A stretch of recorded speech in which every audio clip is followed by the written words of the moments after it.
আরো যেটা চাই সেটা হচ্ছে যেহেতু আমাদের মন্ত্রণালয়গুলো থেকে নেপথ্যে তারা সাহায্য করে, তাহলে মেয়েগুলো নিজের পায়ে দাঁড়াতে পারবে। বুঝতে পারছি এখানে আমাদের চিহ্নিত করা অনেক উদ্যোক্তারা আছেন, সমিতি আছে বিভিন্ন রকমের।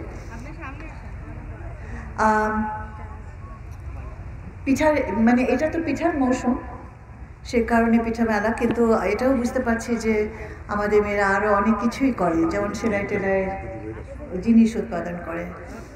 তো আপনাদের সকলকে আমি অভিনন্দন জানাচ্ছি। কিছু কিছু জায়গায় গিয়ে আমাকে পিঠা খেয়েও দেখতে হলো, বেশ ভালোই লাগলো। আপনাদের কাজটা সমৃদ্ধ হোক, আরও অনেক বড় হোক, এবং আমাদের মেয়েরা যেন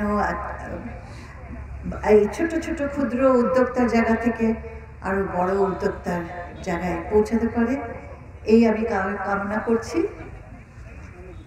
আজকে এখানে আসতে পেরে আমি খুব খুশি হলাম, হঠাৎ করে আসা। আপনারা ভালো থাকুন এবং সবাই মিলে চলুন আমাদের মেয়েদেরকে আমরা গড়ে উঠতে সাহায্য করি আর দেশটাকেও গড়ে তুলি।